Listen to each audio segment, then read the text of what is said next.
ዛሬ የምናየው ሃው ቱ ፋስት የሚል ነው። እንዴት ልጾም? ከመጾማችን በፊት ቅድመ ጾም ዝግጅት ያስፈልገናል። ማለትም አካላዊ ዝግጅት፣ መንፈሳዊ ዝግጅትና አእምሮአዊ ዝግጅት ያስፈልጋል። ወደ ጾም ጸሎት ስንሄድ ቀላል ነገር አይደለም። እየጸለይንም እንዘጋጃለን፣ እየተዘጋጀን እንጸልያለን። የመጀመሪያው ቅድመ ዝግጅት ምንድነው? የምንጾምበትን ምክንያት ማወቅ ነው።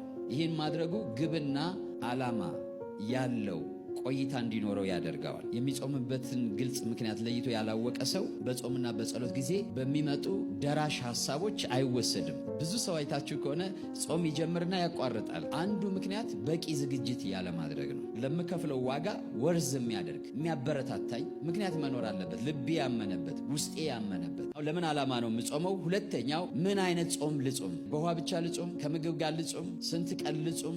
የሚለውን እንድንወስን የሚያደርገን ዓላማችን ነው ማለት ነው። የጾም አይነቶች አሉ። በአንደኛው መደበኛ ጾም ነው፣ ኖርማል ፋስት። በመጽሐፍ ቅዱስ መደበኛ ጾም ማለት በፈሳሽም መልክ ይሁን በጠጣር መልክ ካለ ከማንኛውም ምግብ መቆጠብ ማለት ነው። ውሃን ሳይጨምር ውሃ እንደ ምግብ አይወሰድም። ውሃ ማጽጃ ነው፣ ምግብ ማንሸራሸሪያ ነው እንጂ በራሱ ሌላ ነገር ካልተጨመረበት ውሃ ምግብ አይደለም። ሌላ ሁለተኛው ከፊል ጾም ነው። አልሚ ከሆኑ ምግቦች ራሳቸውን ቆጥበው በእግዚአብሔር ፊት በሐዘን በጸሎት በምልጃ የሚቆዩበት ማለት ነው። ሶስተኛው ፍጹም ጾም ነው። ፍጹም ጾም ማለት ያለምንም ውሃ እና ምግብ በአጠቃላይ ወደ አፋችን ምንም ነገር ሳናስገባ የምንጾመው ነው። መለኮታዊ የሆነ ምሪትና አዎንታ ይጠይቃል። አራተኛ አበይት የጾም ምክንያቶች ወይም ዓላማዎች የእግዚአብሔርን ምሕረት መለመኛ ተደርጎ እናገኘዋለን። ለምሳሌ የነነዌ ሰዎች በእግዚአብሔር ፊት ያለ ውሃ ያለ ምግብ የሆኑት የእግዚአብሔርን ምሕረት ለመማጸን ነው። ሰዎች የእግዚአብሔርን ምሕረትና ቸርነት በሚጠይቁበት ጊዜ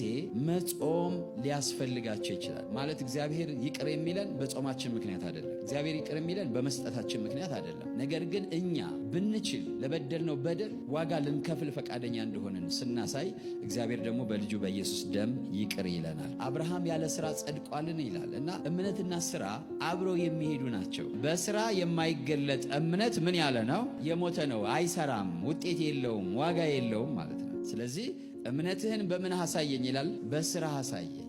ስለዚህ ድርጊት አለው።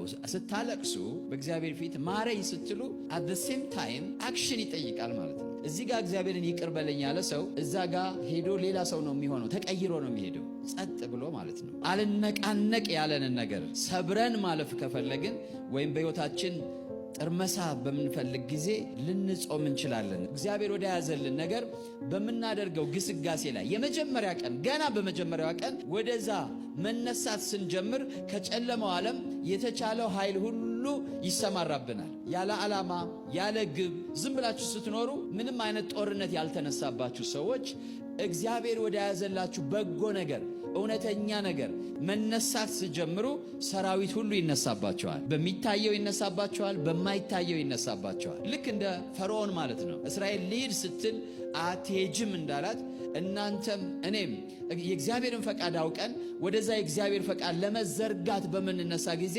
በግልጽ በስውር በሁሉም አቅጣጫ የዲያብሎስ ኃይል መንቀሳቀስ ይጀምራል። ወደ ክርስቶስም ስንመጣ ይሁን ወደ ጥሪያችንም ስንመጣ ይሁን እግዚአብሔር ወደ ያዘልን ዓላማም ስንመጣ ይሁን የሚገርማችሁ ነገር አደገኛ እንቅስቃሴ ይጀመራል።